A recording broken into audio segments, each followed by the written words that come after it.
اعوذ باللہ من الشیطان الرجیم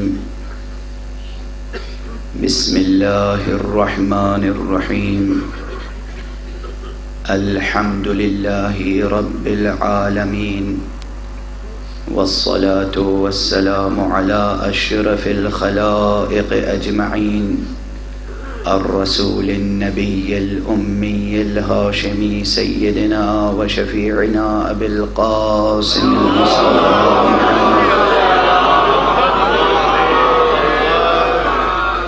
وعلى أهل بيته الطيبين الطاهرين الهداة المهديين المعصومين المظلومين واللعنة الدائمة على أعداء الدين أجمعين أما بعد فقد قال الله تعالى عز اسمه في محكم كتابه ومتقن خطابه بسم الله الرحمن الرحيم إن الذين آمنوا وعملوا الصالحات سيجعل لهم الرحمن ودا صلوات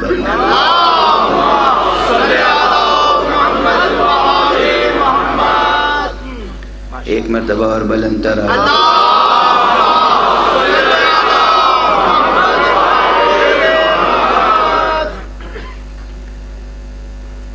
عزیزوں، مجلسوں کے لیے میں نے مختلف مجلسوں میں مختلف تعبیریں اختیار کی ہیں۔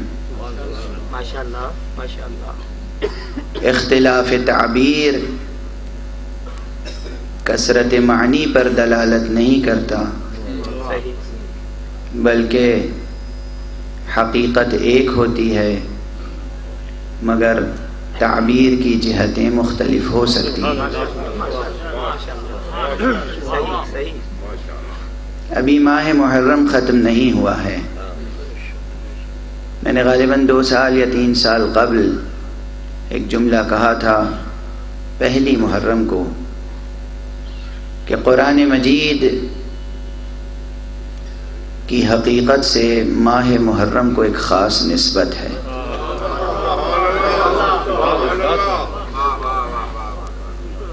جملہ یہ عرض کیا تھا میں نے کہ ماہ مبارک رمضان تنزیل قرآن کا مہینہ ہے اور محرم تعویل قرآن کا مہینہ۔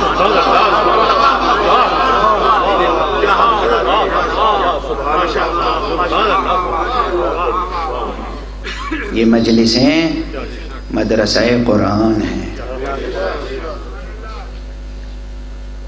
اور ایک تعبیر میں نے یہ بھی اختیار کی تھی کہ دراصل یہ مجلسیں اور یہ سلسلہ عزا ایک سلسلہ سیر و سلوک ہے۔ انسان یہاں بادہ معرفت بھی پاتا ہے اور تزکیہ نفس کے نصاب سے بھی گزرتا ہے۔ تزکیہ نفس کا ایک عظیم مرکز ہے جس کا نام ہے مجلس سید الشہداء۔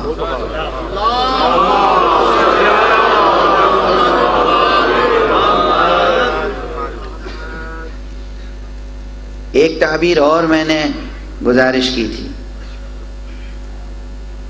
کہ حقیقت میں یہ مجلسیں نماز عرفاء ہیں۔ نماز اور مجلس شبیر کا ایک ہے مزاج۔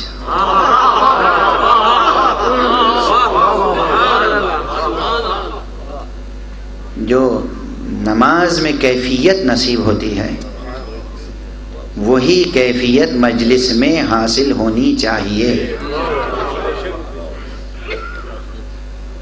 نماز و مجلس شبیر کا ہے ایک مزاج، ہو قرب حق کا ارادہ تو آؤ مجلس میں۔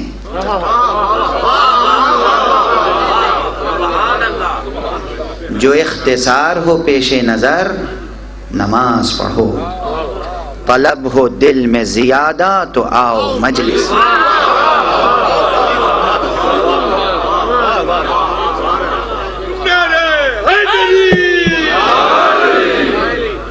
نماز مودت ادا ہو رہی ہے، سنو غور سے کہ اذاں ہو رہی ہے۔ عزیزوں، میں مماثلتیں بھی عرض کر دوں تاکہ ہمارے نوجوان حضرات اور جو تہذیب اعضاء سے اچھی طرح آشنا نہیں ہیں انہیں بھی معلوم ہو جائے کہ تہذیب اعضاء کے بنیادی عناصر کیا ہیں۔ حضور صلی اللہ علیہ وآلہ وسلم کا ارشاد ہے، فرماتے ہیں کہ لا صلاۃ الا بفاتحۃ الکتاب، کیا کہنے آپ؟ نماز ہو ہی نہیں سکتی جب تک کہ اس میں فاتحۃ الکتاب یعنی سورہ حمد کی تلاوت نہ کی جائے۔ آپ دیکھیں گے دنیا میں کہیں بھی فرش عزائے حسین بچھے، چاہے سوز خان مرثیہ پڑھے یا خطیب منبر پر آ کر ذاکری کرے، لیکن ممکن نہیں ہے کہ الحمد کی تلاوت کے بغیر مجلس تمام ہو جائے۔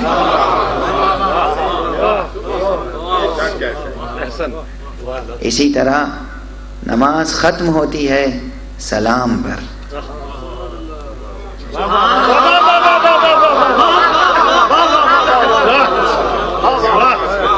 نماز ختم ہوتی ہے سلام پر، اور ممکن نہیں ہے کہ مجلس عزا ختم ہو جائے مگر ہم زیارت نہ پائیں۔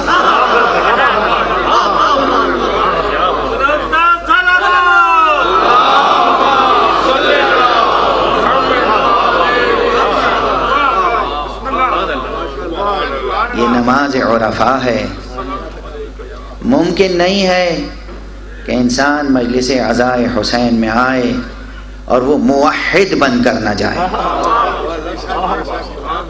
ممکن نہیں ہے کہ کوئی مجلس عزائے شبیر میں آئے اور وہ حضرت محمد ابن عبداللہ صلی اللہ علیہ وآلہ وسلم کی نبوت پر کامل یقین لے کر واپس نہ جائے۔ اور صرف نبوت پر نہیں بلکہ حضور کی ذات پر ختم نبوت کا یقین لے کر یہاں سے جیسا جاتا ہے کہیں اور ویسا یقین پیدا نہیں ہو پاتا۔ اس لیے کہ خود قربانی حضرت امام حسین علیہ السلام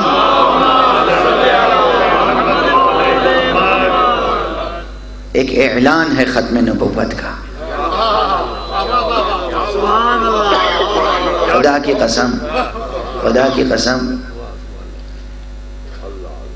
تخت حکومت پہ جو ذہن آ گیا تھا جب وہ وحی کا مذاق اڑا سکتا تھا، جب وہ قرآن کا مذاق اڑا سکتا تھا، جب وہ احکام الہی کو پامال کر سکتا تھا، تو یہ بھی ممکن تھا کہ ختم نبوت کا بھی مذاق اڑاتا اور منکر ہو جاتا۔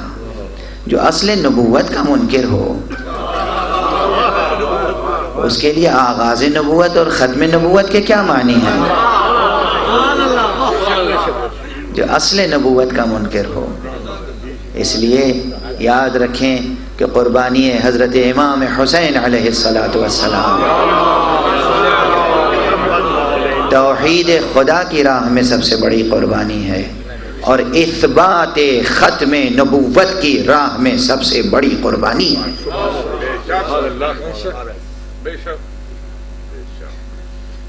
اور مجالس کی خصوصیات کو آپ دیکھیں کہ کوئی بھی ذمہ دار خطیب ممکن نہیں ہے کہ ممبر پر آئے اور حمد الہی کے بغیر تقریر شروع ہو جائے۔ الحمدللہ رب العالمین، یہ فقرہ ہر زبان پر جاری ہوتا ہے، اور جب ممبر پر قدم رکھتا ہے تو پھر ناممکن ہے کہ یہ فقرہ زبان پر جاری نہ ہو۔ اسی طرح نعت پیغمبر، اور پھر کوئی نہ کوئی ایک آیت قرآن کی کم از کم ضرور پڑھی جاتی ہے۔ یہ گویا عملاً تعمیل ارشاد پیغمبر ہے صلی اللہ علیہ وآلہ وسلم۔ حضور کا ایک ارشاد ہے، آپ سب سن لیں، اور اس ارشاد میں کوئی اختلاف نہیں ہے۔ حضور نے فرمایا ہے بلغوا عنی ولو آیہ، تم ہماری طرف سے پہنچاؤ، تم ہماری طرف سے تبلیغ کرتے رہو، چاہے ایک آیت ہی کیوں نہ ہو۔ ظاہر ہے جو لوگ عربی زبان سے واقف ہیں، اور صرف عربی زبان سے واقف ہونا کافی نہیں ہے، جو لوگ لذت آشنائے لہجہ قرآن ہیں، انہیں تو تلاوت آیات میں ایک لطف نصیب ہوتا ہے، ایک حظ حاصل ہوتا ہے، ایک کیفیت طاری ہوتی ہے، ایک وجدان کی منزل حاصل ہوتی ہے۔ لیکن جو لوگ عربی زبان سے ہی واقف نہیں ہیں، ان کے لیے کیا ایسے کسی انسٹیٹیوشن کی ضرورت نہیں ہے کہ وہاں کم از کم قرآن کی ایک آیت پڑھ کر اس کے معانی بیان کیے جائیں، اور اس کے ضمن میں سیرت پیغمبر بیان کی جائے، اس کے ضمن میں سیرت اولیاء خدا بیان کی جائے۔ یہ مجلسیں عملاً اس ارشاد پیغمبر کی تعمیل بھی کرتی ہیں۔ ایک بلند تر صلوات۔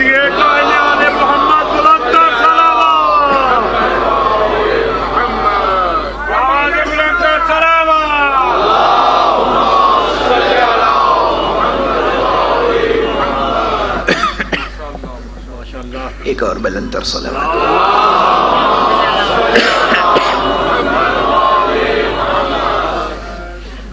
میں نے اس وقت آپ حضرات کی خدمت میں سورہ مبارکہ مریم کی ایک آیت تلاوت کی ہے۔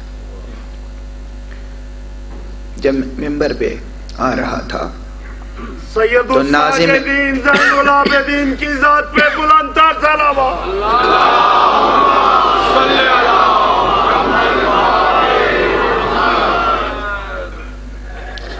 جب میں ممبر پہ آ رہا تھا تو ناظم مجلس نے کہا کہ یہ میخانہ مودت ہے،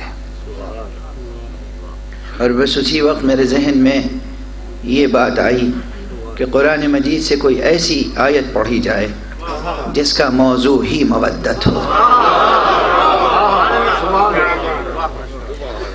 اس لیے میں نے آیت کا انتخاب کیا سورہ مبارکہ مریم سے۔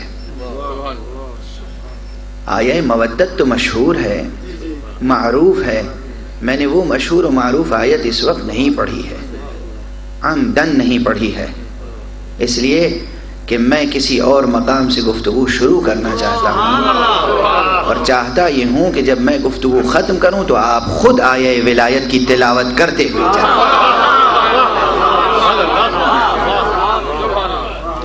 عجیب ارشاد الہی ہے۔ سورہ مبارکہ مریم کے آخری رکوع کی ایک آیت ہے، ان الذین آمنوا وعملوا الصالحات سیجعل لهم الرحمن ودا۔ یقیناً جو لوگ ایمان لانے والے ہیں اور عمل صالح بجا لانے والے ہیں، ان قریب ذات رحمان ان کے لیے ایک راہ مودت یا ایک مخصوص مودت پیدا کر دے گا۔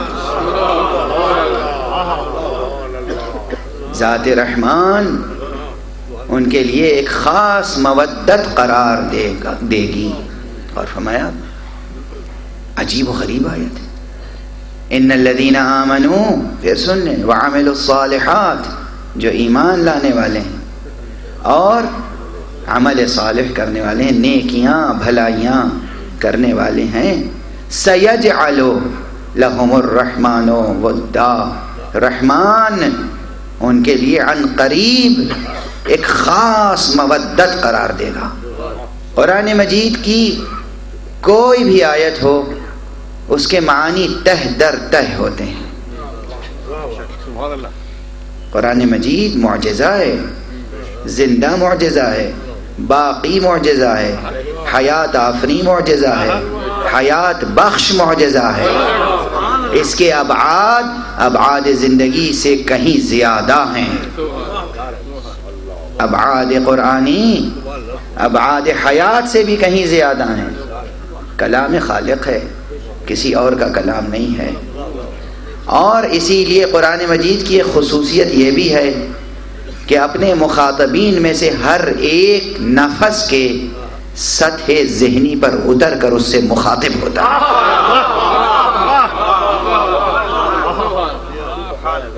ہر فرد کے قریب آ کر گفتگو کرتا ہے قرآن۔ تو اس کا ایک ظاہر ہے اور ایک باطن ہے، اور یہ کلام میرا نہیں ہے، حضرت سرور کائنات خطیب قرآن خاتم النبیین محمد مصطفیٰ صلی اللہ علیہ وآلہ وسلم کا ارشاد ہے۔ قرآن کے فضائل بیان کرتے ہوئے آپ نے فرمایا ظاہرہ انیق وباطنہ عمیق، اس کا ظاہر دلکش ہے اور اس کا باطن بہت گہرا ہے۔ اس کا ظاہر دلکش ہے، جاذب نظر ہے، اور اس کا باطن بہت گہرا ہے، جاذب فکر ہے، جاذب قلوب ہے، جاذب عقول ہے۔ قیامت تک بیدار ہونے والی ذہانتیں قرآن سے کبھی مایوس نہیں ہو سکتی۔ میں کہہ چکا ہوں یہ جملہ، پھر دہرا رہا ہوں، اسی سفر میں خمسہ مجالس میں میں نے گزارش کیا تھا کہ علامہ آیت اللہ خمینی رضوان اللہ تعالی علیہ نے فرمایا کہ قرآن مجید ایسی نعمت عظمی ہے کہ انسان اگر اپنی پوری عمر ایک سجدہ شکر میں گزار دے تو حق شکر ادا نہیں ہو سکتا۔ ایسی عظیم نعمت ہے قرآن، اور قرآن مجید نے جو محبت اور رحمت اور مودت کا درس دیا ہے، دنیا کی کسی کتاب میں ویسا محبت اور مودت اور رحمت کا درس نہیں ملتا۔ من جملہ ان کے یہ مقام بھی ہے۔ اب اس میں جو آیت میں نے تلاوت کی، اس کا ایک ظاہر ہے۔ ظاہر یہ ہے کہ ایمان لانے والوں اور بھلائی کے کام کرنے والوں کے دلوں میں ایک دوسرے کی محبت خدا خود خلق فرما دیتا ہے۔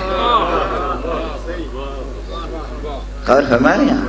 یہ اس کا ایک ظاہری مفہوم ہے کہ جو لوگ ایمان لاتے ہیں، جو لوگ بھلائی کے کام کرتے ہیں، ان کے دلوں میں خدا خود محبت خلق فرماتا ہے۔ دیکھیے، یہ نہیں پروردگار نے فرمایا کہ جو لوگ ایمان لاتے ہیں اور عمل صالح انجام دیتے ہیں ان کے دلوں میں محبت پیدا ہو جاتی ہے، یہ نہیں فرمایا ہے۔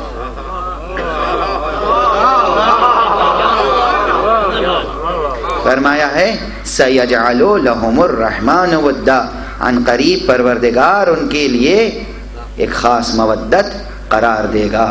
اور فرمایا جعل کا کلمہ ہے یہاں پر، جعل کا کے کلمے میں خلق و ایجاد کے معانی بھی پائے جاتے ہیں۔ یہ ایک الگ بحث ہے، حالانکہ فلسفے میں ایجاد اور جعل، تکوین اور جعل، خلق اور جعل میں امتیازی اور اعتباری فرق بھی ہے، وہ فلسفے کی خاص دنیا ہے۔ لیکن میں یہاں گزارش کر رہا ہوں کہ جعل کو خلق کے معنی میں، خلق کو جعل کے معنی میں، جعل و خلق دونوں کو ایجاد کے معنی میں، ایجاد کو ان دونوں کے معنی میں استعمال کیا جاتا ہے، استعمال وارد ہے، موجود ہے۔ تو گویا پروردگار کہہ رہا ہے کہ میں خلق کروں گا، یہ نہیں کہ خود بخود پیدا ہو جائے گی، خود بخود تو کوئی چیز بھی نہیں پیدا ہوتی، خود بخود کوئی چیز پیدا نہیں ہوتی۔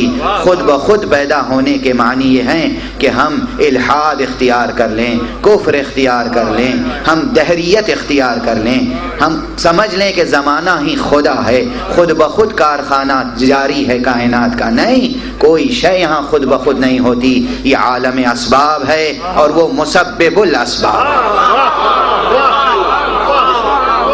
یہ کائنات عالم اسباب ہے، وہ پروردگار مسبب الاسباب ہے۔ تو وہ اعلان فرما رہا ہے کہ میں ایک خاص محبت خلق کروں گا۔ مظلوم کربلا پہ بلند کر۔ کیا کرنا چاہتا ہوں میں؟ یعنی اگر ہم ایمان لائے ہیں تو ایمان لانا فعل ہمارا ہے، اگر ہم عمل صالح بجا لا رہے ہیں تو عمل صالح بجا لانا فعل ہمارا ہے، لیکن اس کے نتیجے میں مودت کا پیدا ہو جانا یہ فعل پروردگار کا ہے۔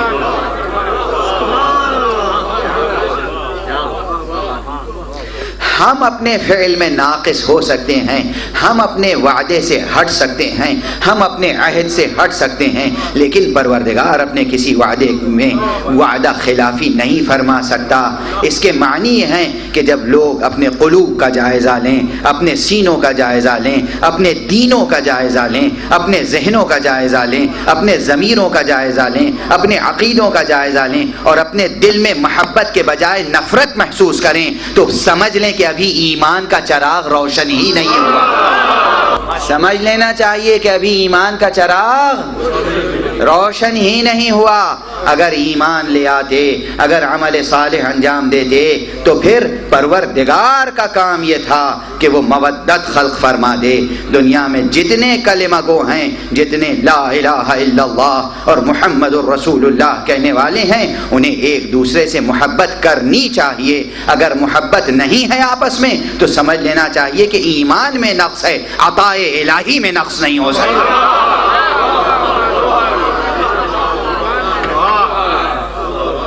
کہیں ایسا تو نہیں ہے کہ ہمارے ایمانوں میں نقص ہے، ہمارا ایمان مکمل نہیں ہے، اور ایمان کے مراتب میں داخل ہونا تو الگ ہے، ہم شاید ایمان کا پہلا زینہ بھی ہم تک نہیں پہنچا ہے، ہم طے نہیں کر سکے ہیں۔ یقیناً آیت کے مزاج کو دیکھیں، اور اس کے بعد پہلی منزل میں میں نے گزارش کی کہ جب ہم ایمان لے آئیں گے تو اس ایمان کا پہلا اثر یہ ہونا چاہیے کہ پروردگار کی جانب سے ہمارے دل میں اہل ایمان کی محبت پیدا ہو، اور دوسرے اہل ایمان کے دل میں ہماری محبت پیدا ہو۔ ممکن نہیں ہے کہ دو افراد یا دو گروہ یا دو انجمنیں یا دو ہستیاں مدعی ایمان ہوں اور آپس میں ان میں محبت نہ ہو۔ کیسے ممکن ہے؟ اس لیے کہ خود پروردگار عالم کا وعدہ ہے، وہ فرما رہا ہے، میں کوئی حدیث نہیں سنا رہا ہوں، میں قرآن مجید کی آیت پڑھ رہا ہوں کہ ان الذین آمنوا وعملوا الصالحات سیجعل لهم الرحمن ودا، پروردگار ان کے لیے مودت قرار دینے والا ہے۔ اور فرمایا آپس میں بھی اہل ایمان میں محبت اور مودت ہونی چاہیے۔ یہ ایک منزل ہے، لیکن دوسری منزل اور بھی ہے کہ پروردگار نے فرمایا ہے کہ ہم اہل ایمان اور اہل عمل صالح کے لیے ایک خاص مودت پیدا کریں گے۔ دیکھیے اب یہاں پر ٹیکنیکل بحث عربی گرامر کی میں چھیڑنا نہیں چاہتا ہوں، لیکن دو تین جملے ضرور عرض کروں گا۔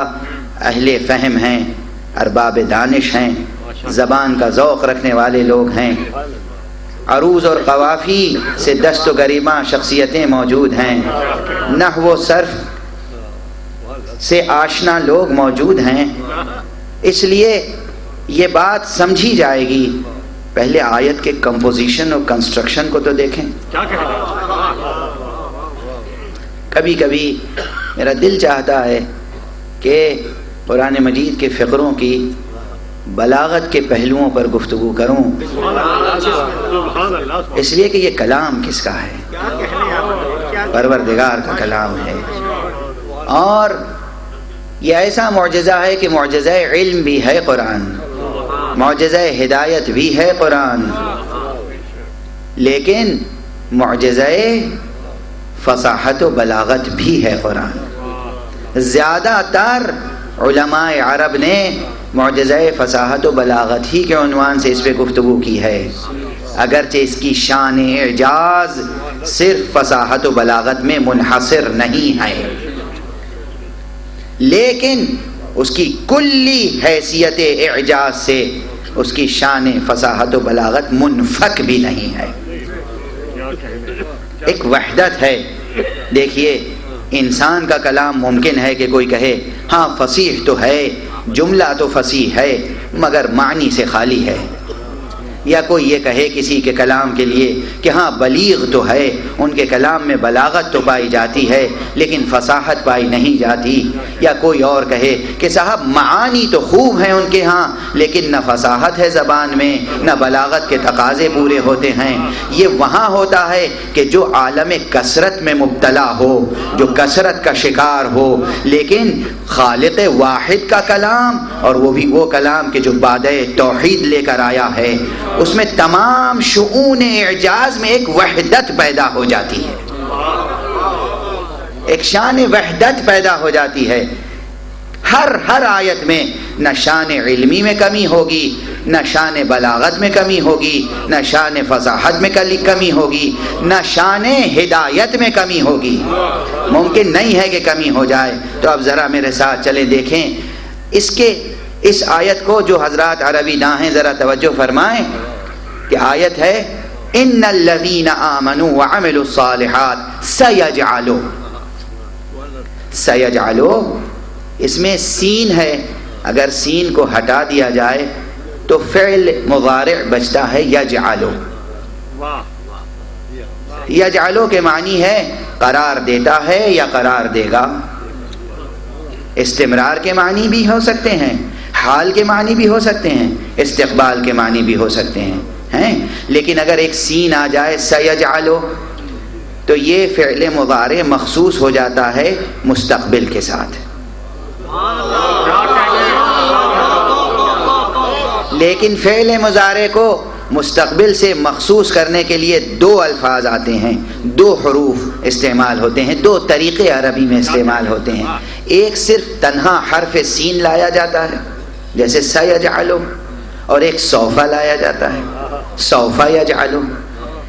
ابتدائی عربی نحو کی کتابوں میں یہ بتایا جاتا ہے کہ سیجعلو سین جہاں آئے گا مضارع کے ساتھ وہاں مستقبل قریب کے معنی ہوں گے، سوفا جہاں آئے گا وہاں مستقبل بعید کے معنی ہوں گے۔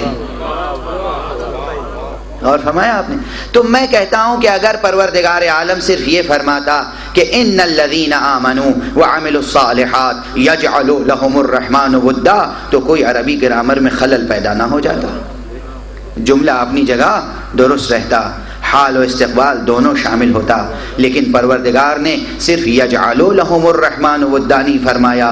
اچھا اگر مستقبل ہی سے مخصوص کرنا تھا تو سوف یجعل لهم الرحمن ودا فرماتا، لیکن سوفا بھی نہیں کہا گیا، اس لیے کہ سوفا ارشاد ہوتا تو مستقبل بعید کے معنی ہوتے، سیجعل کہا گیا ہے یعنی مستقبل قریب کے معنی ہیں۔ مستقبل قریب کے معنی یہ ہیں کہ پروردگار گویا یہ اعلان فرما رہا ہے ہمارے لیے مستقبل قریب ہماری دنیا کی آئندہ کی زندگی ہے، مستقبل بعید ہماری عقبہ اور آخرت کی زندگی ہے۔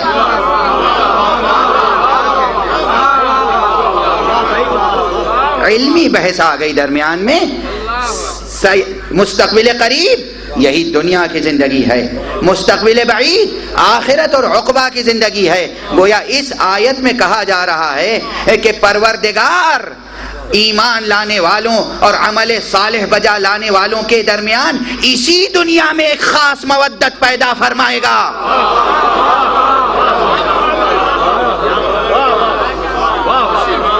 آخرت کی بحث نہیں ہو رہی ہے، سیجعلو سوف یجعلو نہیں کہا گیا۔ اور فرمایا آپ نے، اور بھئی جب اسی دنیا میں مودت خلق فرمانی ہے ایمان اور عمل صالح کے نتیجے میں، تو پھر ایک سین کی بھی کیا ضرورت تھی، اس حرف تنفیس کی بھی کیا ضرورت تھی، صرف یجعلو کہہ دیا جاتا، لیکن یجعلو کہہ دینے کے بعد بلا فصل نتیجہ عمل کا ظاہر ہونا ضروری ہوتا، لیکن پروردگار نتیجہ ایمان و عمل صالح ایک سین کے فصل سے پیدا کرنا چاہتا ہے تاکہ ایمان اور عمل صالح آزمائش سے بھی گزر جائے، ایسا نہ ہو کہ ہر مدعی ایمان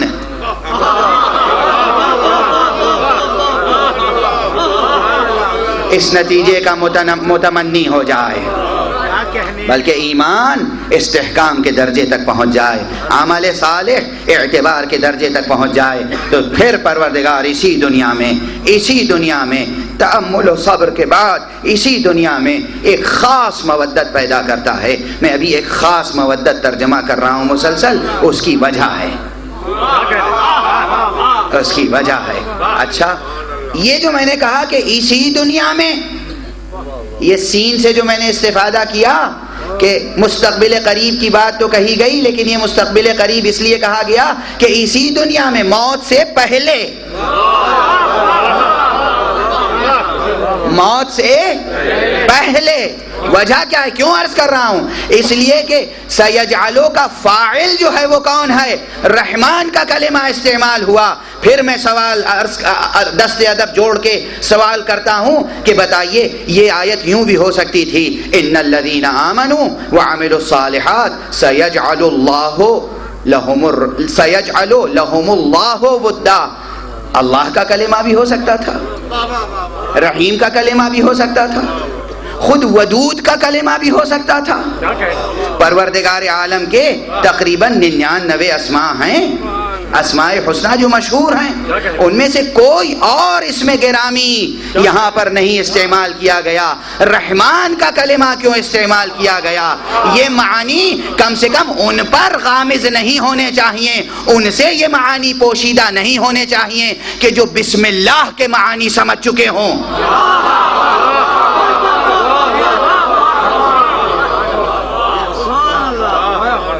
بسم اللہ الرحمن الرحیم کے معانی جن پر آشکارا ہو چکے ہوں، ان کے لیے یہاں پر مشکل نہیں آنی چاہیے. اس لیے کہ بسم اللہ الرحمن الرحیم میں مفسرین نے، عرفاء نے، میں عرفاء کے قول کو کبھی نظر انداز نہیں کرتا، عرفاء نے دین اسلام میں بڑی خدمتیں انجام دی ہیں، بڑی خدمتیں انجام دی ہیں. تو عرفاء نے ایک نقطے کی طرف اشارہ کیا ہے کہ بسم اللہ الرحمن الرحیم، آپ جانتے ہیں نا بسم اللہ کی حقیقت، آپ نہ جانیں گے تو کون جانے گا.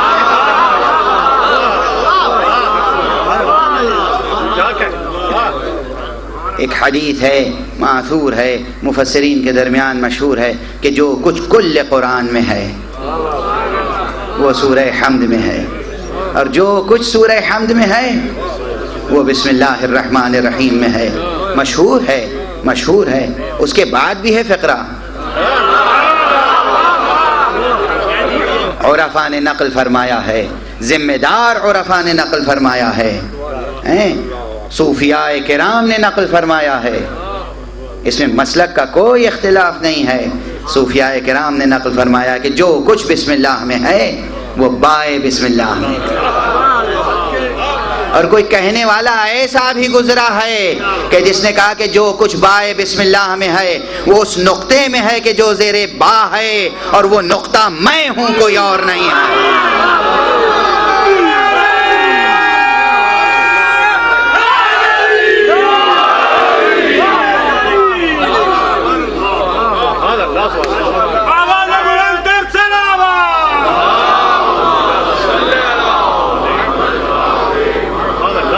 تو بہرحال یہ بسم اللہ الرحمن الرحیم خلاصہ قرآن ہے. قرآن دونوں جہان کے لیے رہنما کتاب ہے، اس دنیا کے لیے بھی، آخرت کے لیے بھی. قرآن میں توحید بھی ہے، قرآن میں نبوت بھی ہے، قرآن میں آخرت بھی ہے، قرآن میں جزا و سزا بھی ہے، قرآن میں جنت و جہنم کا تذکرہ بھی ہے. بتائیے بسم اللہ میں کہاں ہے یہ تذکرہ؟ ہے یا نہیں ہے؟ ہے نا. نبوت کا تذکرہ کہاں ہے؟ ولایت کا تذکرہ کہاں ہے؟ میں عرض کروں کہ بسم اللہ میں جو درمیان میں اسم ہے، اسی میں نبوت اور ولایت کی حقیقت پوشیدہ ہے.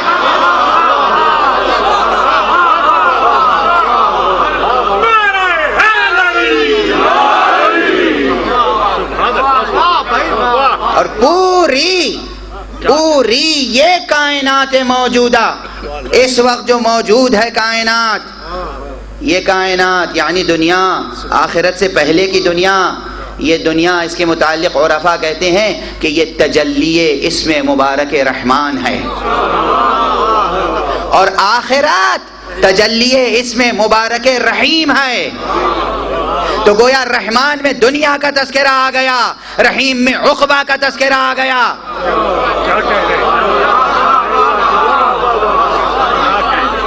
عزیزو سن کے جاؤ، عزیزو سمجھ کے جاؤ، عزیزو اپنے رب کے لطف و کرم کا اندازہ کر کے جاؤ۔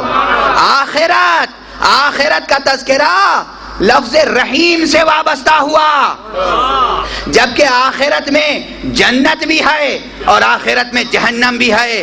بھلا بتاؤ جہنم کا لفظ رحیم سے کیا تعلق ہے؟ اگر سمجھ میں نہ آئے تو اس طالب علم کا جملہ یاد رکھنا کہ محبت اور رحمت میں ایک جمال ہوتا ہے، ایک جلال ہوتا ہے۔ بہشت جمال رحیمیت ہے اور جہنم جلال رحیمیت ہے۔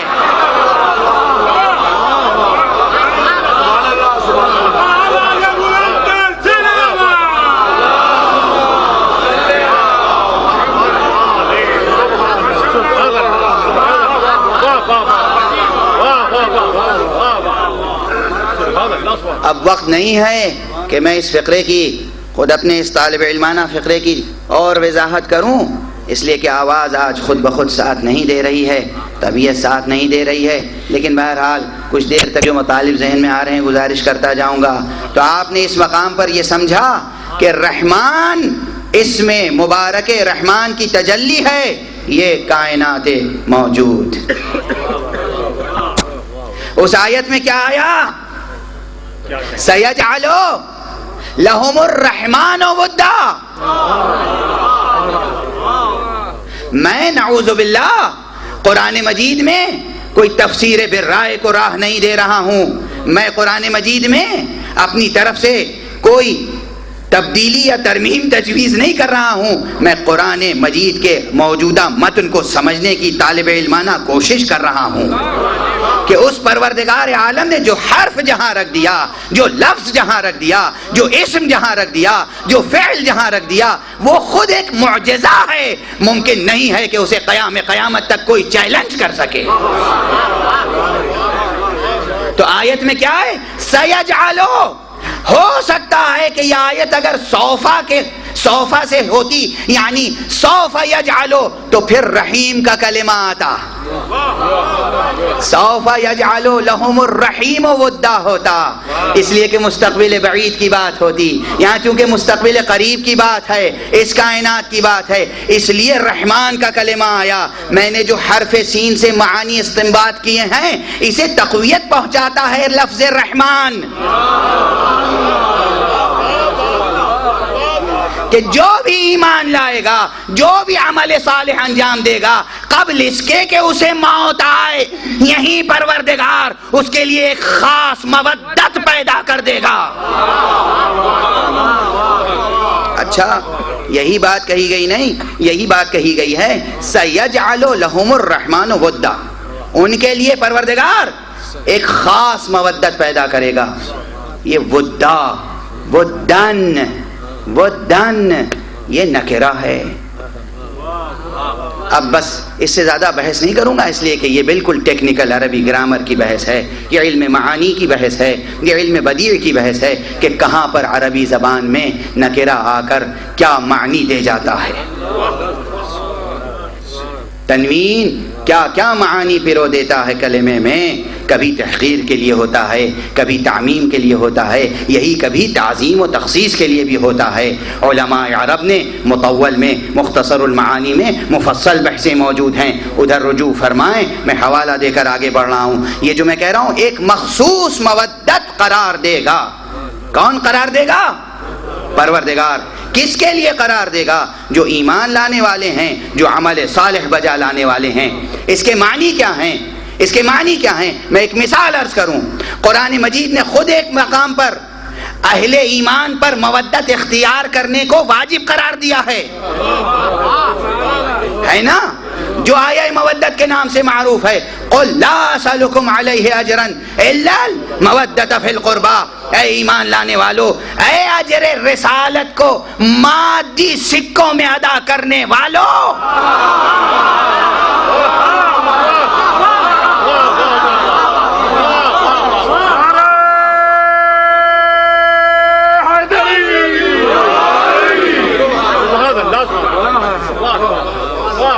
اے رسول کو زر و جواہر میں تولنے کی کوشش کرنے والوں،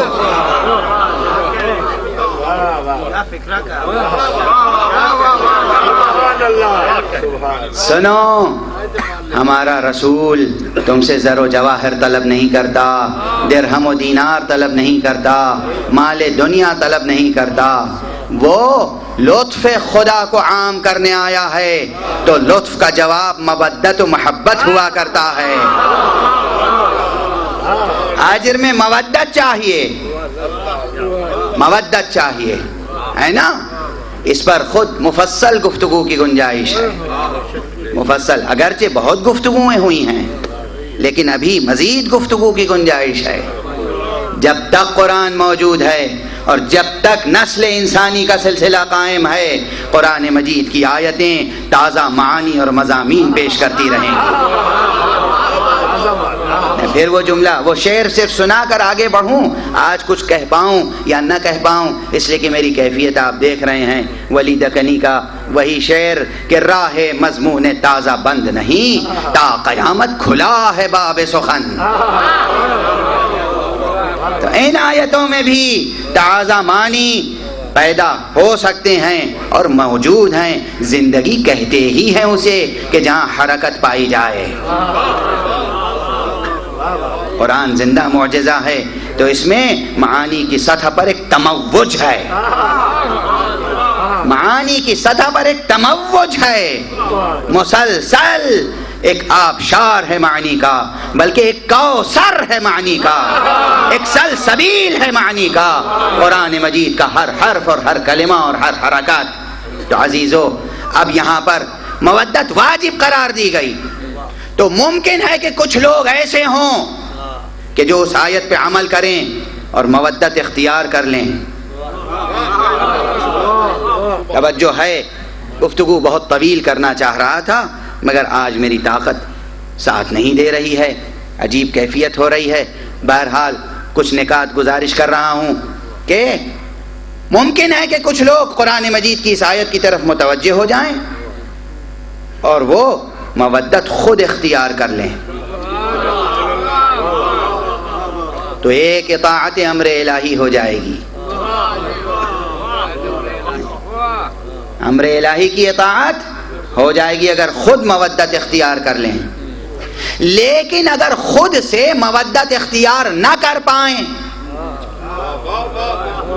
توجہ ہے، تو پھر اہتمام الہی یہ ہے کہ اگر واقعاً وہ خدا پر عقیدے کے باب میں مخلص ہوں گے،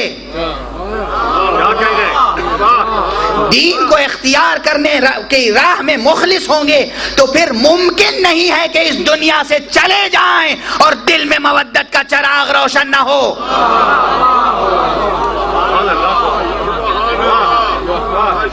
بس اس نقطے کو سمجھ کے اٹھیں، یہ میں اپنی طرف سے نہیں گزارش کر رہا ہوں، یہ قرآن مجید کی دو آیتوں کو سامنے رکھیں۔ ایک طرف آیہ مودت ہے جس میں اجر رسالت کے طور پر مودت طلب کی گئی ہے، اے حبیب آپ کہہ دیجئے کہ ہمیں تم سے اجر رسالت کچھ نہیں چاہیے مگر میرے قرابت داروں سے مودت۔ اور دوسری طرف یہ اعلان کیا جا رہا ہے پروردگار کی طرف سے کہ ان الذین آمنوا وعملوا الصالحات، جو لوگ ایمان لانے والے ہیں اور عمل صالح بجا لانے والے ہیں، رحمان خود ان کے لیے ایک خاص مودت قرار دے گا۔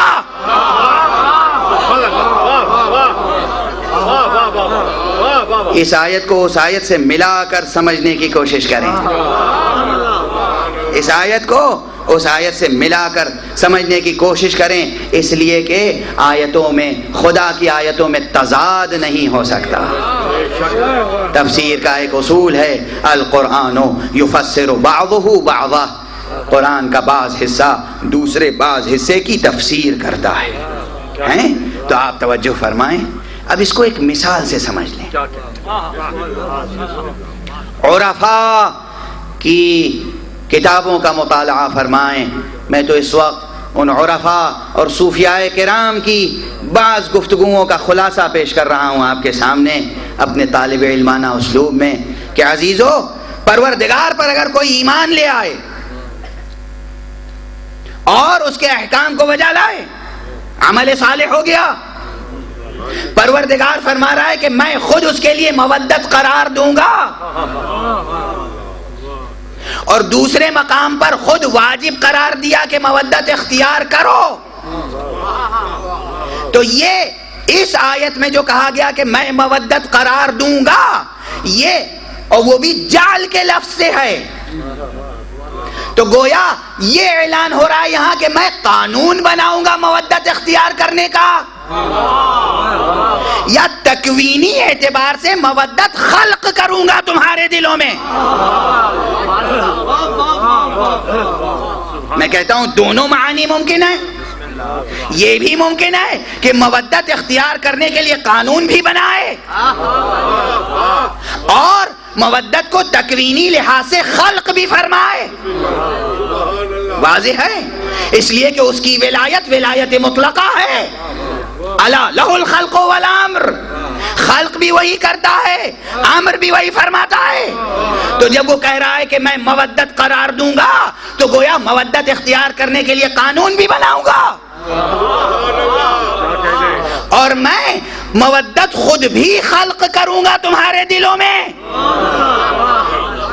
شرط یہ ہے کہ تم ایمان لا چکے ہو، تم توحید اختیار کر چکے ہو۔ اب اس کو ایک محسوس مثال کے ذریعے سے گزارش کروں تاکہ یہ گرامر سے بوجھل بحث اور یہ تخلیق و تکوین و تشریح اور ان تمام چیزوں سے، ان اصطلاحوں سے بوجھل بحث ہمارے نوجوانوں کی سمجھ میں آ جائے، خواتین کی سمجھ میں آ جائے، اور ان حضرات کی سمجھ میں آ جائے کہ جو ہمارے اسلوب کلام سے اچھی طرح آشنا نہیں ہیں، وہ سمجھ لیں کہ بحث کیا ہے۔ میں ایک مثال عرض کروں، فرض کیجئے کہ کوئی صاحب حیثیت اور صاحب اقتدار شخصیت ہو، کوئی ایک صاحب حیثیت اور صاحب اقتدار شخصیت ہے، اور اس شخصیت کے قریب جانا ہے، تو ممکن نہیں ہے کہ کوئی شخص اس شخصیت کے قریب جائے اور اس کے قریب ترین جو افراد ہیں پہلے سے ان سے ناواقف رہ جائے۔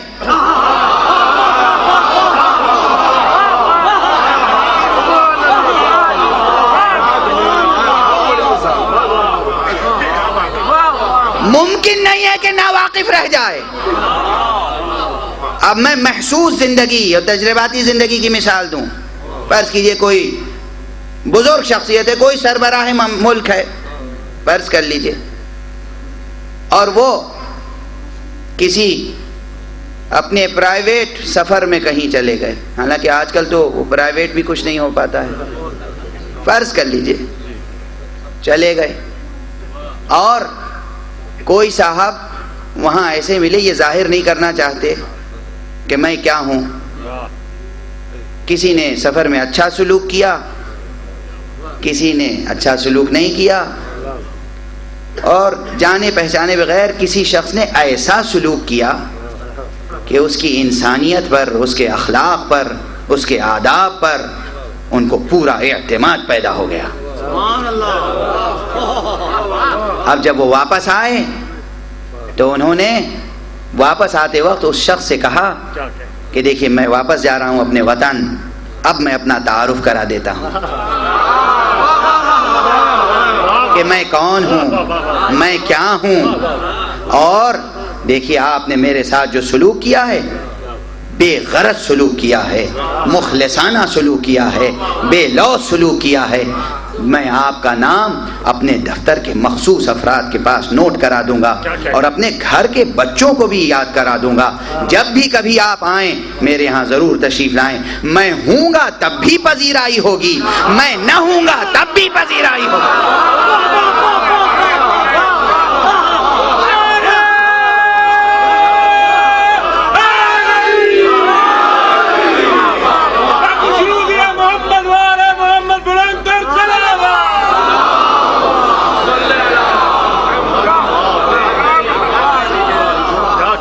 مثال سمجھ میں آئی؟ یعنی اگر کوئی شخص براہ راست اس ذات سے متصل ہو جائے تو بھی وہ اپنے مخصوص افراد کا تعارف اس سے کرائے گا اور اس کا تعارف اپنے مخصوص افراد سے کرائے گا.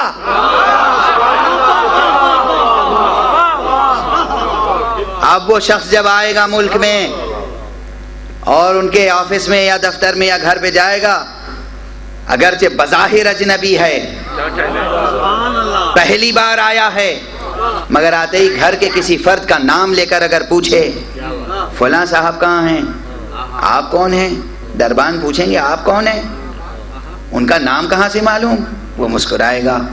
آپ انہیں بلائیے تو صحیح، آپ ان تک ہمارا نام تو پہنچائیے. اور یہ جو صرف دربان کی حد تک ملازمت کر رہا ہے، یہ در کے اندر کی خبر نہیں رکھتا.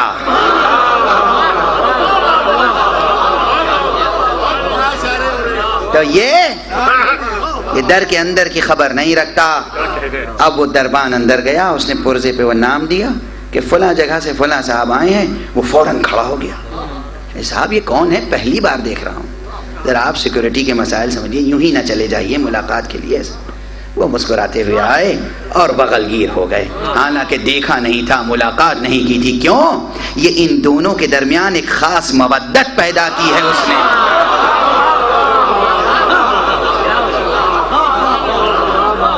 واضح ہے، ایک خاص رشتہ پیدا کر دیا، ایک خاص رشتہ پیدا کر دیا. اچھا، تو ایک صورت یہ ہے کہ براہ راست ذات تک متصل ہو گئے، اور ایک صورت یہ ہے کہ نہیں، پہلے سے زینہ بزینہ آگے بڑھے، زینہ بزینہ آگے بڑھے، اور جب قریب ترین افراد تک پہنچ گئے اور ان کو یقین ہو گیا کہ یہ شخص مخلص ہے، تو وہ قریب ترین افراد خود اس ذات سے ملا دیں گے. واضح ہے، یہ دونوں مثالیں واضح ہیں. لیکن ممکن نہیں ہے کہ کوئی کسی ذات سے قربت تامہ حاصل کر لے اور اس کے قریب ترین دوسرے افراد سے آشنا نہ ہو. اس لیے کہ فرض کیجئے، میں ایک مثال اور عرض کر دوں، میں یہاں آیا ہوں، آپ کا مہمان ہوں، میں واپس جاتا ہوں، اور اس کے بعد یہاں سے کوئی صاحب اور پہنچے جنہوں نے صرف میرا نام سن لیا ہے، مجھ سے کوئی ملاقات نہیں ہوئی، اور اس کے بعد وہ کسی صورت سے میرا ایڈریس حاصل کر کے، پتہ حاصل کر کے گھر پہنچ جائیں. میرا بچہ نکلے گا، وہ کہیں گے میں فلاں ملک سے آیا ہوں اور میں ان کا بہت قریبی دوست ہوں. تو اگرچہ یہ دوستی کا دعویٰ تو کریں گے،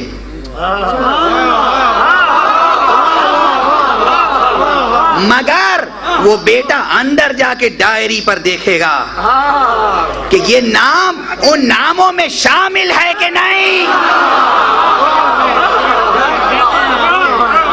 جو نام مجھے میرے بابا نے خود لکھایا ہے کہ بیٹے اس سفر میں انہوں نے میرے ساتھ مخلصانہ برتاؤ برتا، یہ کبھی بھی آ جائیں تو پذیرائی میں کمی نہ کرنا، یہ مخلص اور با وفا افراد ہیں، وفادار افراد ہیں، یہ صاحبان اعتماد ہیں، مورد اعتماد ہیں. واضح ہوئی بات. یعنی اگر کوئی شخص جائے اور میرا بیٹا پہلے سے اس کے نام سے واقف نہ ہو، تو اس کے معنی یہ ہے کہ وہ مجھ سے قریب نہیں ہے. ایک اور اسی میں شاخ در شاخ مثالیں تصور کر لیجئے کہ فرض کر لیجئے کہ کوئی شخص آیا اور میرے کسی دوست سے ملا اور اس نے دعویٰ کیا کہ میں بھی دوست ہوں. میرا دوست اس سے پوچھے گا ان کے بیٹے کتنے ہیں؟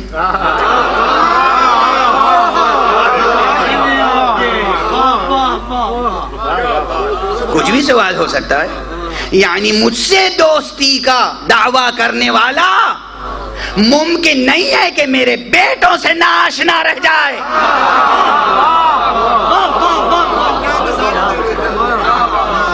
واضح ہے. مجھ سے دوستی کا دعویٰ کرنے والا ممکن نہیں ہے کہ میرے بیٹوں سے ناآشنا رہ جائے. اور اگر میرا سچا دوست ہے، بچوں کو نہیں بھی دیکھا ہے، فاصلے پر بھی ہے، تو یہ میری ذات خود ہوگی جو بچوں کو اس سے آشنا کرا دے، اس کو بچوں سے آشنا کرا دے.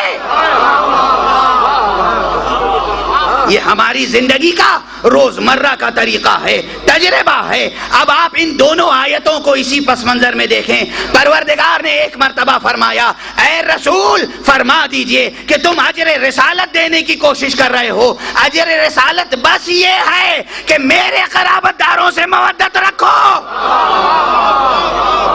اور دوسری طرف اعلان کیا ان الذین آمنوا وعملوا الصالحات سیجعل لهم الرحمن ودا۔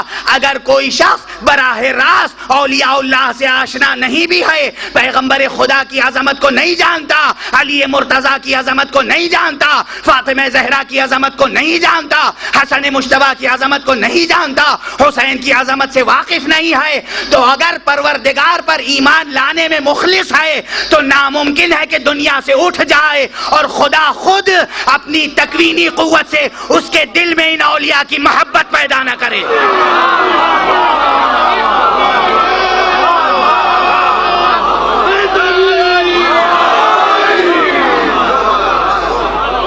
یعنی ان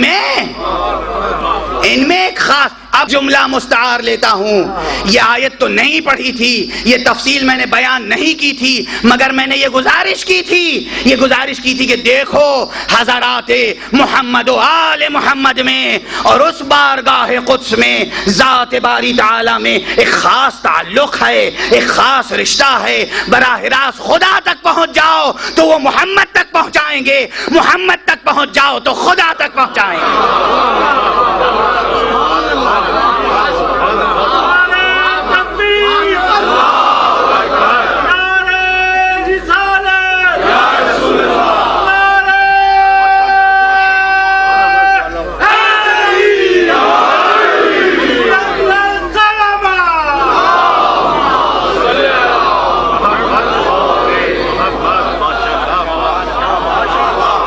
اور انہیں ہم اس لیے وسائل معرفت باری سمجھتے ہیں۔ ہمارا دعویٰ ہے کہ خداوند متعال کی معرفت حاصل ہو ہی نہیں سکتی اگر درمیان میں مصطفیٰ اور اہل بیت مصطفیٰ کا قدم نہ ہو۔ معرفت میں کمال پیدا نہیں ہو سکتا۔ آپ کہیں گے میں شرک کر رہا ہوں، آپ کہیں گے میں کفر کہہ رہا ہوں، نہیں، سادہ سی بات ہے، کوئی منطقی گفتگو نہیں، کوئی فلسفیانہ گفتگو نہیں، کامن سینس کو اپیل کر رہا ہوں، سادہ سی گزارش کر رہا ہوں۔ خدا عالم مطلق ہے، خدا قادر مطلق ہے، وہ اپنی قدرت سے ہر فرد بشر پر وحی نازل کر سکتا تھا، ہر فرد بشر پر جبرائیل کو بھیج سکتا تھا، لیکن اس نے عالم و قادر ہونے کے باوجود جب اپنی معرفی کے لیے مصطفیٰ کو وسیلہ بنایا تو ہم اس وسیلے کو نظر انداز کیسے کر سکتے ہیں؟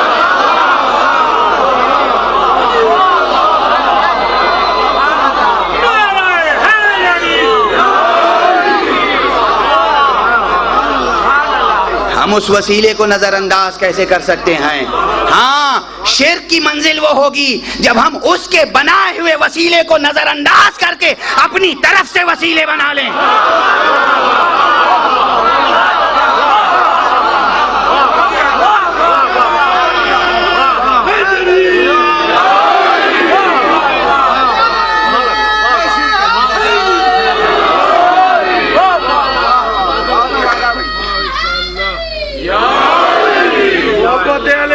دونوں ہاتھ بلند کر کے نعرہ حیدری، نعرہ صلوات۔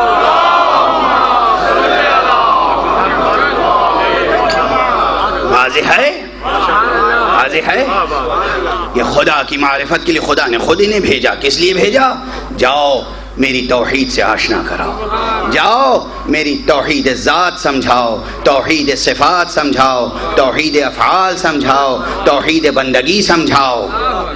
توحید کے تمام مراتب پروردگار نے ان کے ذریعے سے ہمیں سمجھائے تو ہم انہیں کبھی نظر انداز نہیں کر سکتے، ان تک پہنچے ہوئے کبھی توحید حاصل نہیں ہو سکتی۔ اور ایک جملہ عرض کروں اسی کے ساتھ، ہم انہیں کیوں وسائل معرفت سمجھتے ہیں؟ اس لیے کہ پروردگار نے اپنے تمام صفات انہیں عطا فرمائے، لیکن ذرا غور کرو عام انسانوں میں اور مصطفیٰ اور اہل بیت مصطفیٰ میں ایک فرق ہے، ایک تفاوت ہے۔ کیا فرق ہے، کیا تفاوت ہے عام انسانوں میں اور ان میں؟ فرق یہ کہ ہمیں جب تھوڑی سی قدرت حاصل ہوتی ہے تو ہم اسے اپنی مرضی سے جہاں چاہیں استعمال کرتے ہیں۔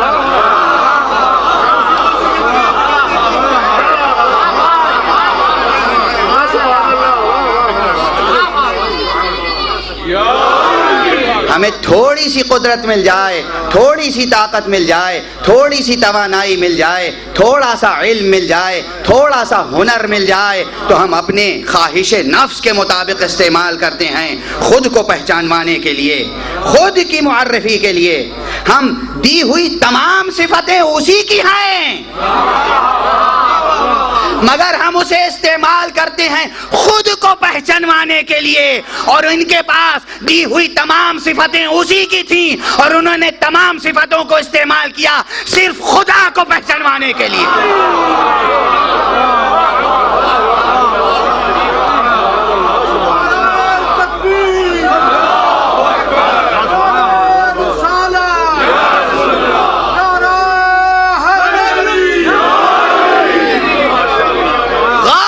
سن کے جاؤ کہ یہ درس توحید ہے اور یہ رسالت مآب کے خصوصیات کا تذکرہ ہے اور ان کے تربیت کردہ اہل توحید کا تذکرہ ہے۔ ان کے فضائل ہم بیان کرتے ہیں، ان کے معجزات بیان کرتے ہیں، ان کے کرامات بیان کرتے ہیں۔ کیوں بیان کرتے ہیں؟ اب اس وقت تفصیل سے کوئی ایک معجزہ بھی نہیں بیان کر سکتا، لیکن تمام معجزات اور تمام فضائل، صبر کرنا، ضبط کرنا، جملہ عرض کر رہا ہوں اور اسے محفوظ رکھنا، ان کے تمام فضائل، مجلس میں دو حصے ہوتے ہیں، ایک حصے کو ہم فضائل کہتے ہیں، ایک حصے کو مصائب کہتے ہیں۔ اس ٹرمینالوجی کی میننگ سمجھ لو، اس کی ڈیفینیشن سمجھ لو۔ فضائل مصطفیٰ اور فضائل اہل بیت مصطفیٰ یہ ہیں کہ ان کو جتنی صفتیں اللہ نے عطا کی تھی، کوئی صفت بھی انہوں نے اپنی ذات کو منوانے کے لیے ظاہر نہیں کیا۔ جب بھی کوئی معجزہ ظاہر ہوا تو وحدانیت خدا کو بیان کرنے کے لیے۔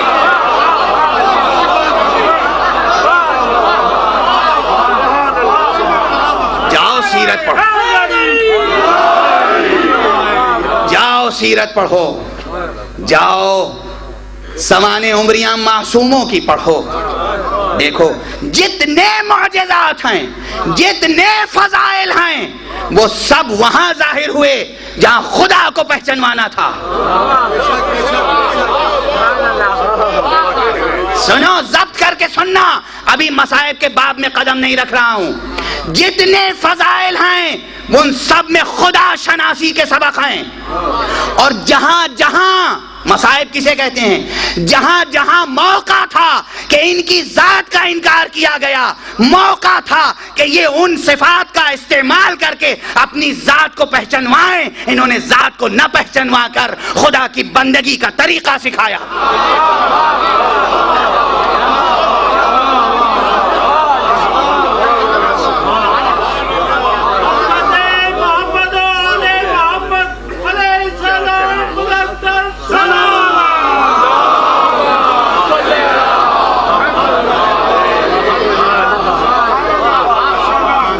اچھی طرح سمجھو اس کو، جتنے معجزات ہیں وہ سب خدا کو پہچانوانے کے لیے، اور جتنے مصائب ہیں وہ یہ بتانے کے لیے کہ دیکھو حالات کیسے ہی کیوں نہ ہوں، یہ یاد رکھو کہ خدا کی بندگی کیسے ہوتی ہے۔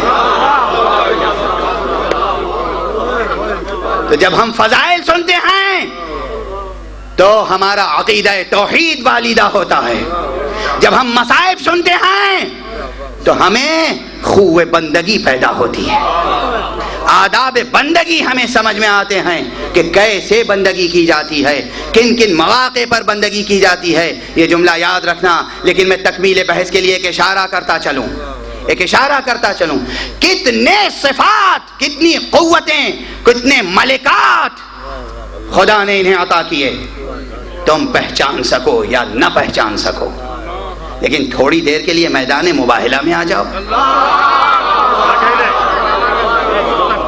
مسئلہ توحید کا ہے،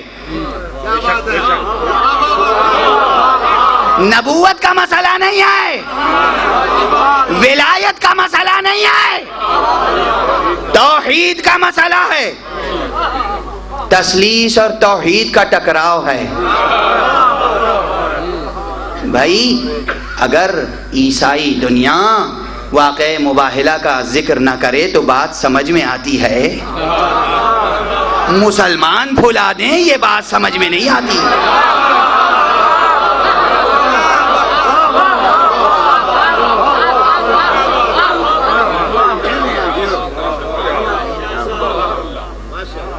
اور دیکھو کہ توحید کے باب میں جب اتمام حجت کی منزل آئی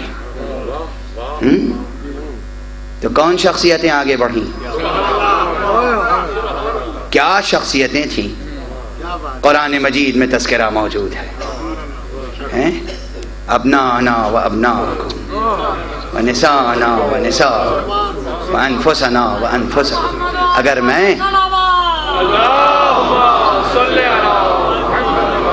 اگر میں پوری آیت پڑھوں تو اس آیت میں اتنے فلسفیانہ پہلو ہیں کہ پھر میں اپنے ذہن پہ قابو نہیں رکھ سکوں گا، تقریر طولانی ہو جائے۔ تو بس یہ سمجھیں کہ یہ شخصیتیں گئیں میدان مباہلہ میں، ابھی کچھ کہا بھی نہ تھا،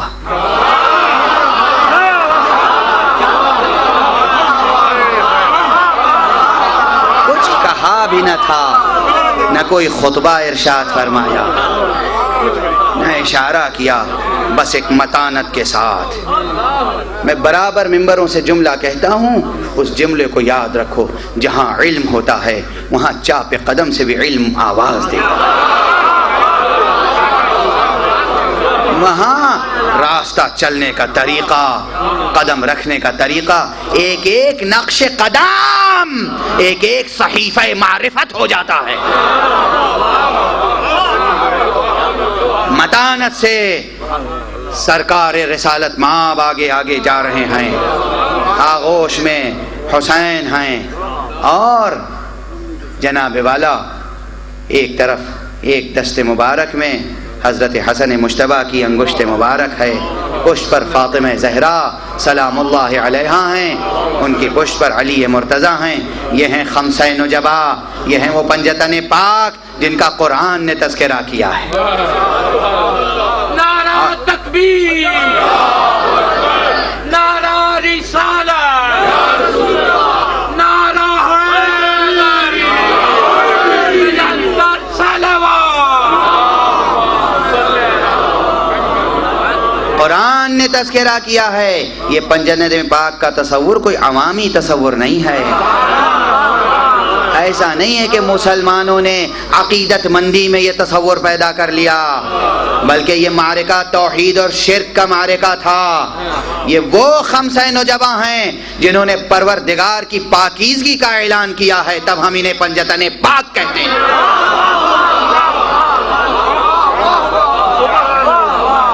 خدا کی پاکی کا تذکرہ کیا ہے انہوں نے، اب کیسے کیا ہے؟ خود ان کا وجود دلیل بن گیا۔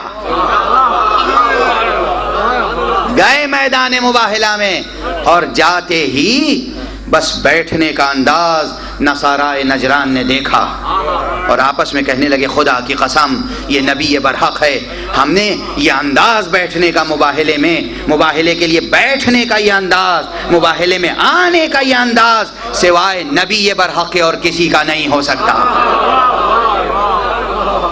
بیٹھے، پوچھا ان کے ساتھ کون ہے؟ کہا کوئی غیر نہیں ہے، یہ اپنے جگر کے ٹکڑوں کو لے کے آئے ہیں، یہ اپنی اولاد کو لے کر آئے ہیں۔ سنو، جب کوئی باطل پر ہوتا ہے تو غیروں کا سہارا لیتا ہے، حق پر ہوتا ہے تو اپنے جگر کے ٹکڑوں کو لے کر آتا ہے۔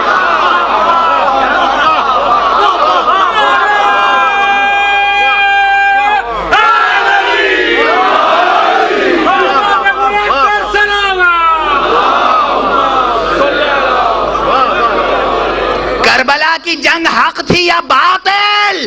اس میں حسین کا اقدام برحق تھا، یا اس میں کوئی اشتباہ ہے تو دیکھو حسین جگر کے ٹکڑوں کو لے کر آئے تھے، غیروں کو لے کر نہیں آئے تھے۔ ابھی باب مصائب میں قدم نہیں رکھ رہا ہوں، 2-3 جملے اور کہہ لینے دیجئے۔ اب بیٹھے، تعارف ہو گیا آپس ہی میں، کہا یہ گھر کے افراد ہیں، غیر کوئی نہیں ہے۔ تو معلوم ہے جملہ کیا کہا گیا؟ یہ جملہ علماء اسلام نے اپنی کتابوں میں لکھا ہے، مستند تفسیروں میں لکھا ہے، کہا ہم ایسے چہرے دیکھ رہے ہیں کہ اگر یہ پہاڑ کی طرف اشارہ کر کے دعا کر دیں تو پہاڑ ٹکڑے ٹکڑے ہو جائے، اگر یہ دریا کی طرف اشارہ کر کے دعا کر دیں تو دریا اپنا رخ موڑ دے۔ اللہ اکبر، اللہ اکبر، گویا قدرت الہی ان کے چہروں سے عیاں ہو رہی ہے۔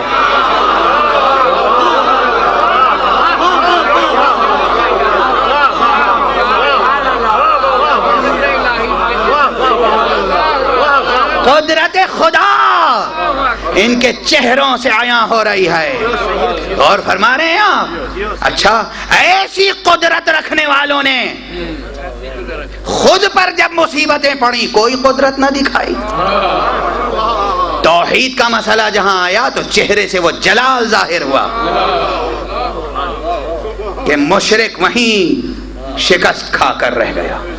اور فرما رہے ہیں، ایک جملہ عرض کر لینے دیجئے، میدان مباہلہ ہو یا واقعہ معراج، دونوں میں ایک خاص بات ہے، اور وہ خاص بات کیا ہے؟ جو لوگ ولایت تکوینیہ کے قائل نہیں ہیں وہ سنیں اور سمجھیں۔ معراج پر بلایا تھا پیغمبر کو اللہ نے تو زمان و مکان کے شرائط دیگرگوں ہو گئے تھے، اور واقعہ مباہلہ میں آنے والے گواہی دے رہے ہیں کیا؟ یہ وہ ہستیاں ہیں کہ اگر دست دعا بلند کر دیں تو زمان و مکان کے شرائط دیگرگوں ہو جائیں۔ یہ میں زمان و مکان کا فلسفہ کہاں سے لے آیا؟ زمان و مکان کا فلسفہ اس لیے کہ دریا زمان کا استعارہ ہے، پہاڑ مکان کا استعارہ ہے۔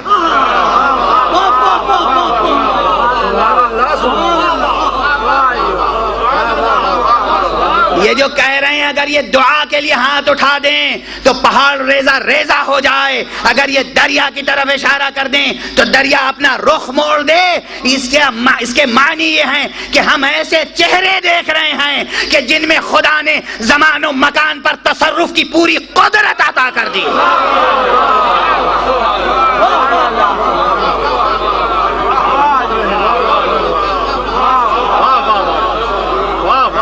اگر زمان و مکان پر قدرت رکھنے کے باوجود جب بھی انہوں نے کسی معجزے یا کرامت کا اظہار کیا تو وحدانیت کو پہچانوانے کے لیے، ورنہ ایک آہ کھینچ لیتے کربلا میں انقلاب آ جاتا، ایک آہ گرم، ایک نفس آتشی راکھ کر دینے کے لیے کافی تھی۔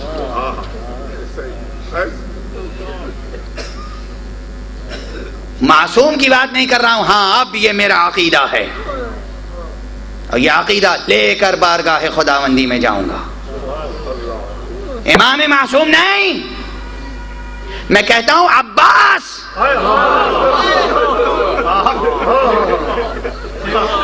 اگر اپنی کرامت کا اظہار کرنا چاہتے، اشارہ کرتے تو فرات خیمے تک آ جاتا۔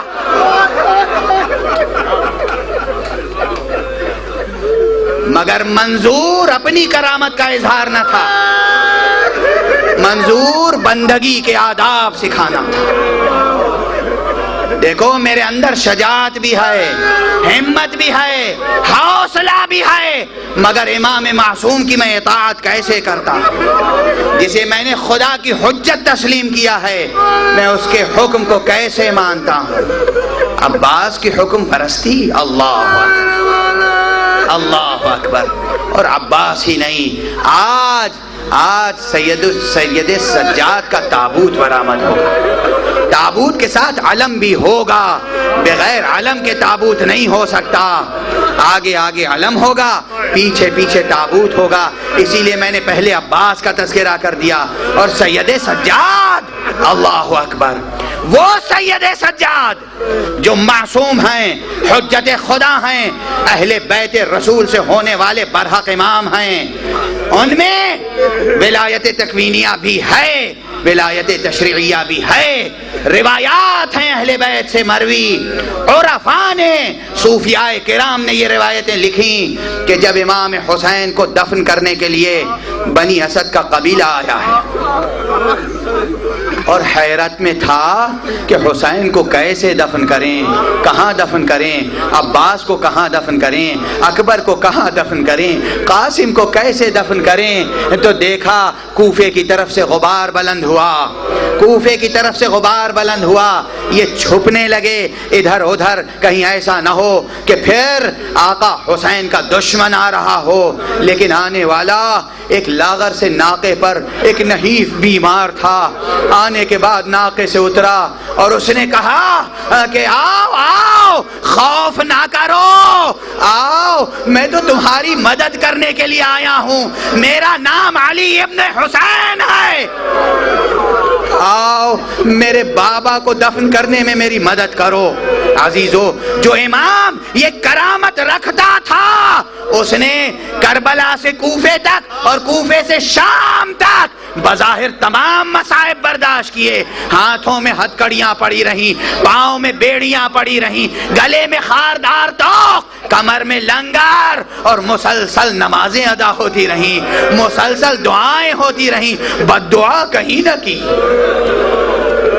سنو، آج جو ملت اسلامیہ روئے زمین پر موجود ہے یہ صدقہ ہے سید سجاد کی قربانیوں کا، آج جو اسلام موجود ہے یہ خیرات ہے علم سید سجاد کی، آج جو شریعت موجود ہے، آج جہاں جو کچھ اسلام کی دولت ہے وہ سید سجاد کی ریاضت کا نتیجہ ہے۔ یہ سید سجاد ہیں، معجزات دکھا سکتے ہیں، کرامت دکھا سکتے ہیں باذن اللہ، مگر اطاعت و بندگی کے آداب سکھا رہے ہیں، کیسے نمازیں پڑھی ہیں۔ اور سید سجاد ہی نے نہیں، سید سجاد کے ساتھ جو قافلہ ہے اس قافلے کی خواتین نے کیسے نمازیں پڑھی ہیں۔ ہاں، ممکن نہیں ہے کہ سید سجاد کا تذکرہ ہو اور زینب کا تذکرہ نہ ہو۔ زینب جس نے سید سجاد کو جلتے ہوئے خیمے سے نکالا، زینب جس نے سید سجاد کی امامت کا اعلان کیا، زینب جس نے سید سجاد کے علم کا اعلان کیا۔ سنو سنو، جی بھر کے رونا اور جی بھر کے ماتم کرنا، نہ رونے میں بخل کرنا نہ ماتم میں بخل کرنا۔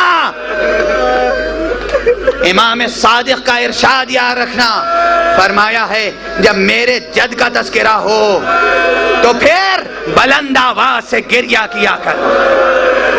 ہاں سنو، سینوں پہ ہاتھ پڑتے ہیں، یہ فطرت انسانی ہے، یہ فطرت انسانی ہے، آنکھیں آنسو برساتی ہیں، یہ فطرت انسانی ہے، یہ فطرت انسانی ہے۔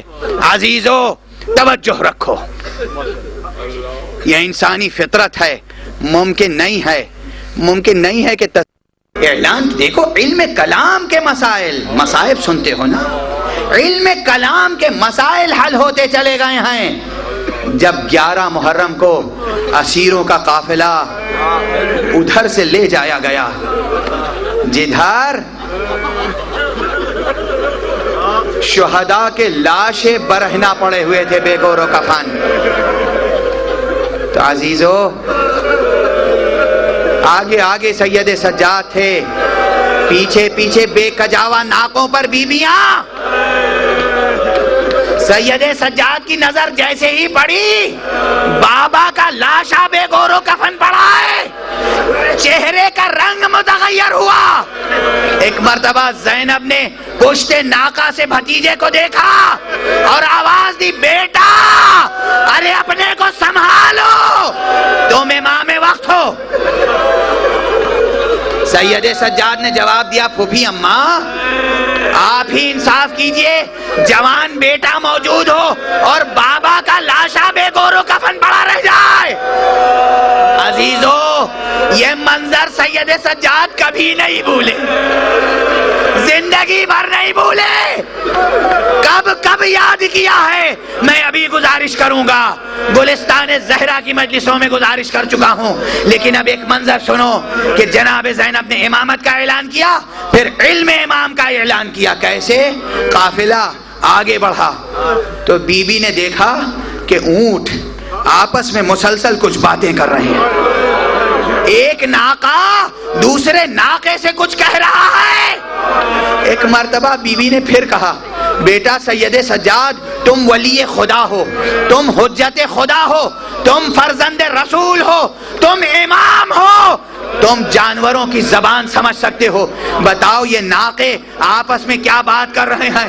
ایک مرتبہ سید سجاد نے کہا، پھوپھی اماں، یہ ناقے آپس میں ایک دوسرے سے کہہ رہے ہیں کہ تمہیں معلوم ہے ہماری پشت پر کسے بٹھایا گیا ہے؟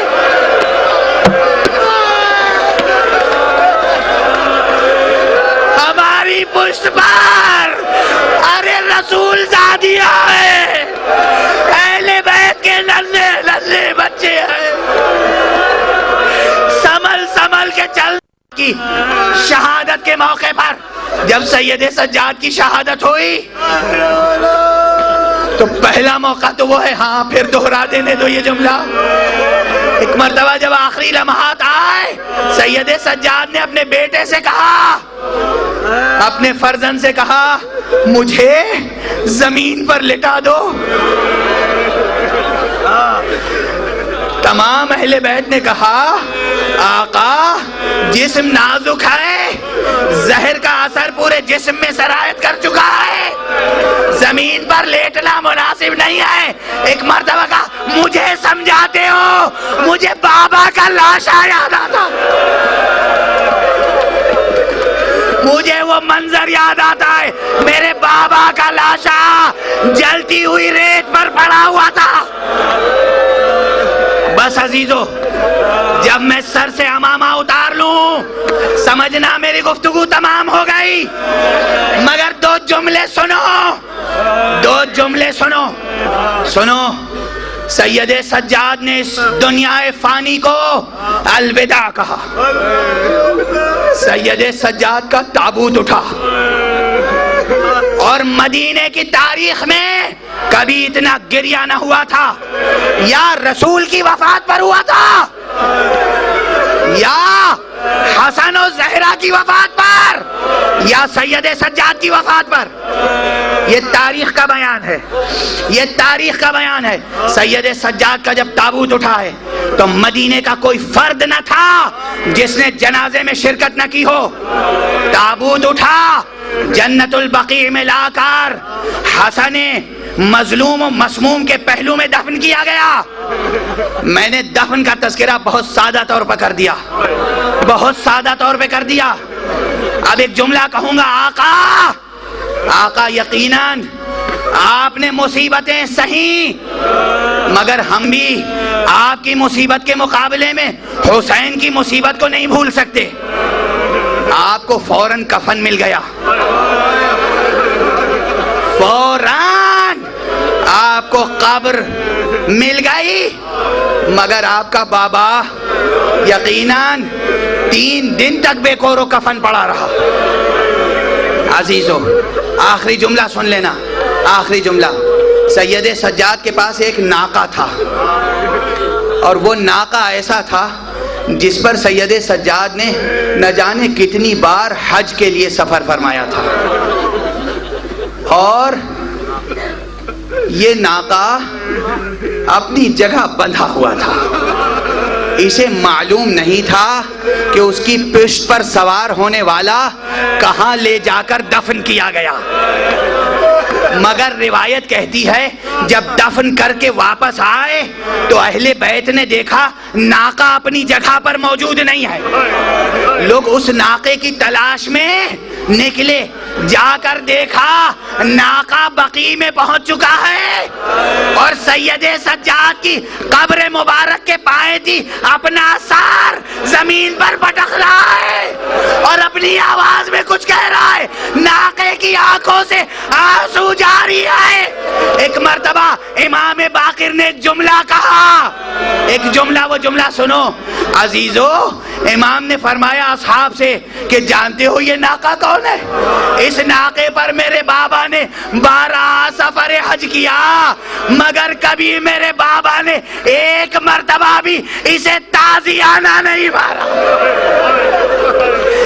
جس امام نے کبھی ناقے کو تازیانہ نہ لگایا ہو، کوفے کربلا سے کوفے تک، کوفے سے شام تک، اس امام کو اتنے تازیانے لگائے گئے کہ مدت العمر بازوؤں کا زخم نہ بھرا، پشت مبارک کا زخم نہ بھرا، اور ان زخموں کو یاد کر کے ہم بھی ماتم کرتے ہیں۔